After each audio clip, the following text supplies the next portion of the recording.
All right, so today we're going to examine Revelation chapter 14, verse 4.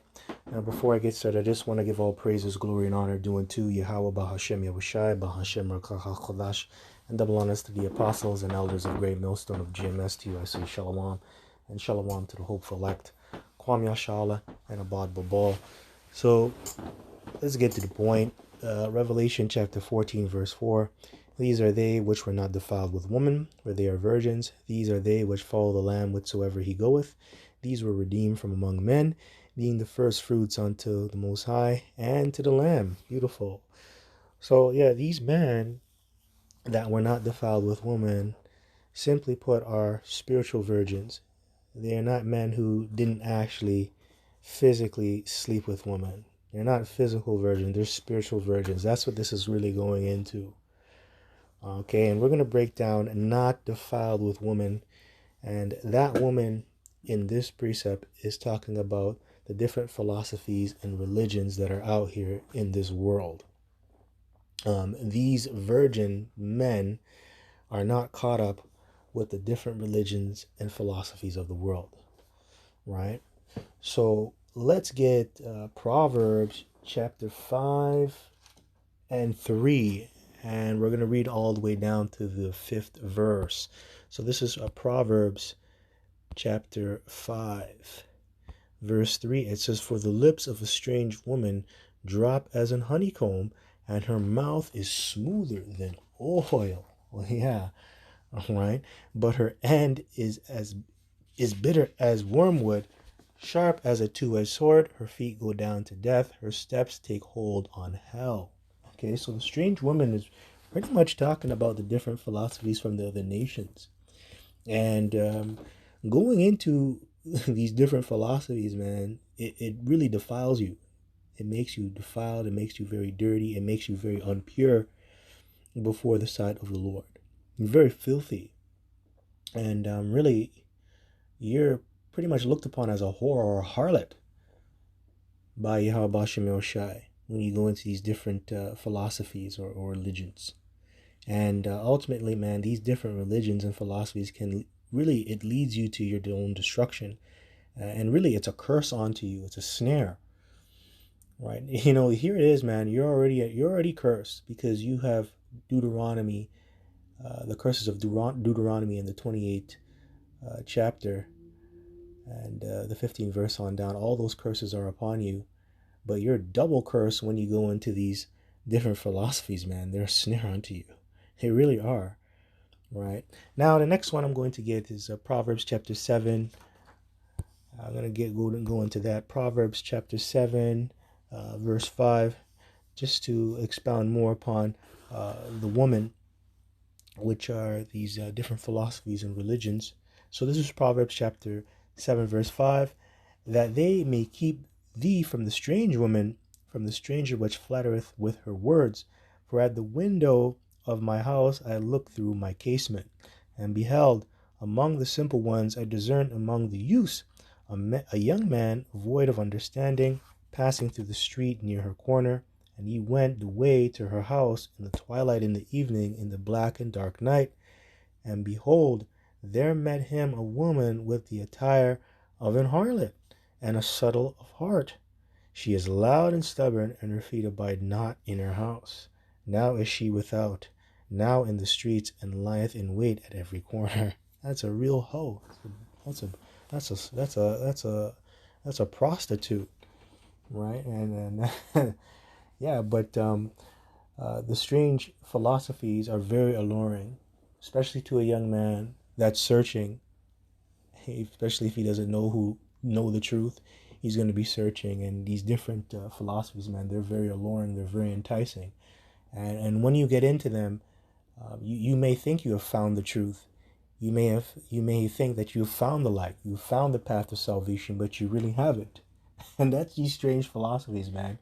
And they're very alluring because they're dressed up a certain way. They're dressed up like a harlot. They look good. They smell good. I'm talking spiritually, right? That's how it looks, right? So a young man void of understanding is pretty much going into a man not having his garment on, right? he doesn't really have the knowledge of Yahweh Bashem Yahushai. And what does that simply mean? He doesn't know the name of the Lord, and he's not going into his heritage. He's not going into the book. He's not following the laws, statutes, and commandments. He doesn't know who he is.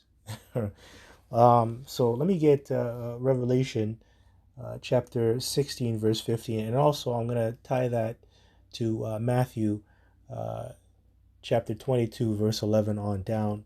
That goes with it as well. But I'm going to get Revelation chapter 16, verse 15 to go with it, with this. So it says, Revelation chapter 16, verse 15, Behold, I come as a thief. Blessed is he that watcheth and keepeth his garments, lest he walk naked and they see his shame. That's right. And you got to have this truth on, or you're going to be naked. You're going to be caught up out there. Right? You better have this truth on you. You got to know the name of Yahweh Bashem Yahushai. You gotta practice and follow the law, statutes, and commandments to the best of your ability. And you also got to watch and pray. You got to pray. You got to fast. You got to study. You got to break things down in scriptures. You got to go into the Hebrew. You got to go into the Greek. Right? You got to go line upon line, precept upon precept. Here a little, there a little. Right? Study to show thyself approved. You know, that's you watching and keeping your garments. And that's so you're not naked and caught up out here. Naked spiritually, especially. And you know, when you're naked, you know, that's a damn shame. Everybody can see your private parts. You know, and you know, it's a sign that you're going to be exploited. Right? So yeah, it's very important to have your garments on. All right, so a young man void of understanding, going back to Proverbs chapter 7, verse 5 on down, is pretty much talking about a man not having on his garment. Now let's go to Matthew chapter 22, verse 11. And these are the words of Yahushua, and this is a parable, I believe. And when the king came in to see the guests, he saw there a man which had not on a wedding garment. And he saith unto him, Friend, how camest thou in hither not having a wedding garment? That's right. He didn't have on the wedding garment. He didn't have on the truth. You know, he didn't have on the truth. It didn't say he was naked either. He just didn't have the right garment on. So he wasn't dressed appropriately for the setting, right? He wasn't dressed appropriately. And you got to have your garment on. You got to have this truth on, right? You got to have this truth on. Verse 12, And he saith unto him, Friend, how camest thou in hither, not having a wedding garment? And he was speechless. He had nothing to say. What's up? Nothing to say. Was he guilty, or he just didn't want to say anything because it's the king? It could have been both. Who knows? Verse 13, Then said the king to the servants, Bind him hand and foot, and take him away. That's very serious, and that's very disrespectful. To not be dressed appropriately. It's very disrespectful, especially if you know what you're supposed to be wearing.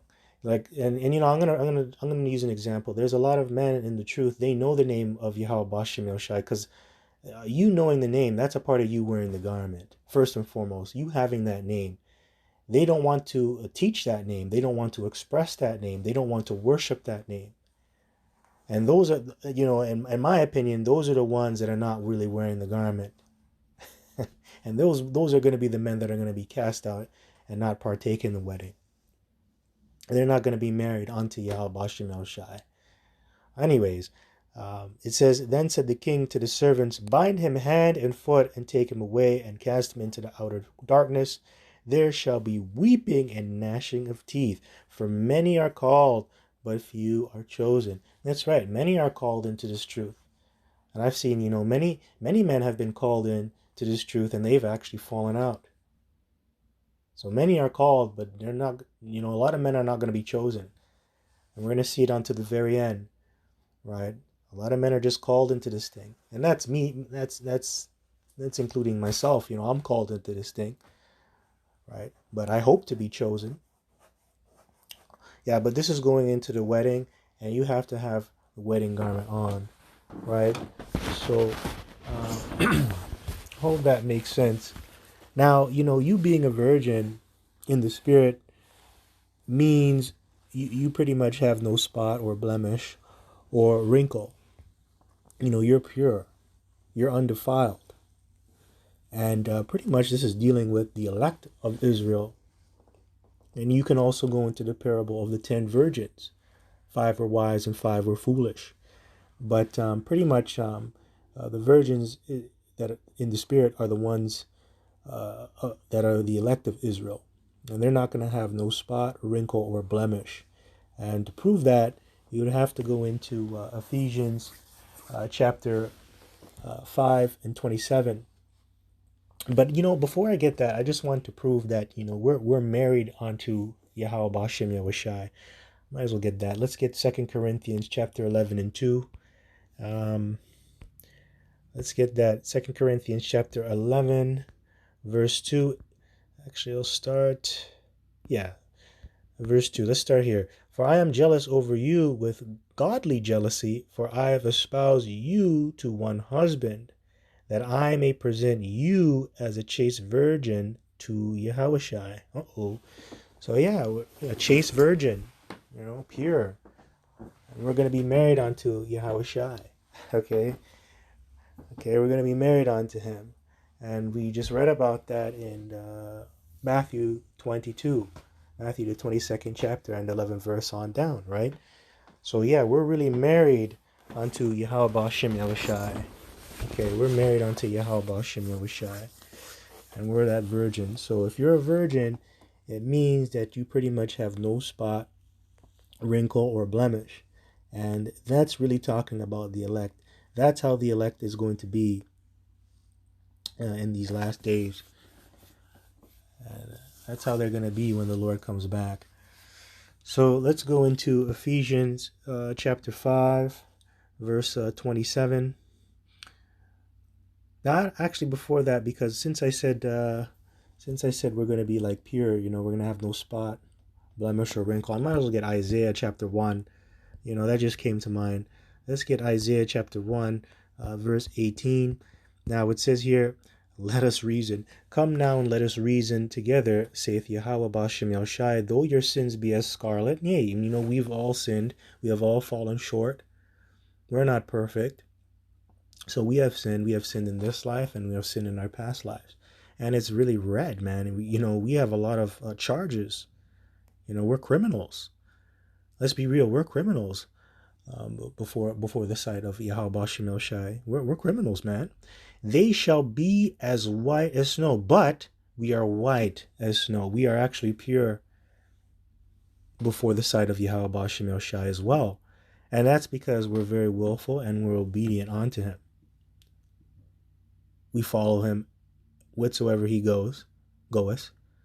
We keep the law, statutes, and commandments to the best of our ability, pursuing to Judges 5 and 11, rehearsing the righteous acts.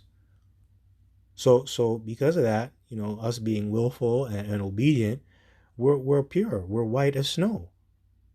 Though they be red like crimson, they shall be as wool. If ye be willing and obedient, then ye shall eat the good of the land. All right. So yeah, I just wanted to bring this out. Yes, we have all fallen short, but it's because we are willful and obedient unto Yahweh Bashem Yahushai. We're pure, and that really starts with his elect, right? So I thought I'd bring this out because we have all fallen short. We have all sinned. We're not perfect, and the only reason why we're gonna get the victory is really because of Yahushua first and foremost. But that's another. That's just me talking now, but it's the truth. But I'm going to move on to Ephesians chapter 5, verse 27 here. And it says that he might present it to himself a glorious church, not having spot or wrinkle. This says a glorious church, and that starts with the elect, not having spot or wrinkle or any such thing, but that it should be holy and without blemish. All right, so that's the elect. That's what it's talking about. Being a virgin in the spirit. It means no spot, blemish, or wrinkle. And this starts with the elect of Israel first and foremost, the first fruits, right? The 1/3. And I already explained why they're not going to have spot, wrinkle, or any type of blemish. It's because they're willful and they're obedient, right? I already explained that. Okay, so you know what? Let's get Isaiah 37 and 22. It's another scripture that comes to mind. Isaiah 37 and 22. Just to show that we're a virgin, right? The virgin daughter of Zion. Just going into that, right? Isaiah chapter 37 and 22. Here we go. It says here, this is the word which Yahweh has spoken concerning him. The virgin, the daughter of Zion, hath despised thee and laughed thee to scorn. The daughter of Jerusalem has shaken her head at thee. So you know, we're likened unto a virgin. We're likened unto a comely woman. Right. So I just use this. This is just another precept. This is just another mention. Right. So I just want to bring this out. The virgin. Right. So this is us being spiritual virgins because we're not defiled. Right. Especially the elect. So anyways, man, I hope this was edifying. Till next time, I just want to give all praises, glory, and honor due unto Yahweh, Bahashem Yahushai, Bahashem Rakah HaKodash, and the belongs to the apostles and elders of Great Millstone of GMS that rule well and that do teach well, that have taught me this truth. To you I say Shalom, and Shalom to the hopeful elect. Kwam Yashallah, and Abad Babal. Shalom.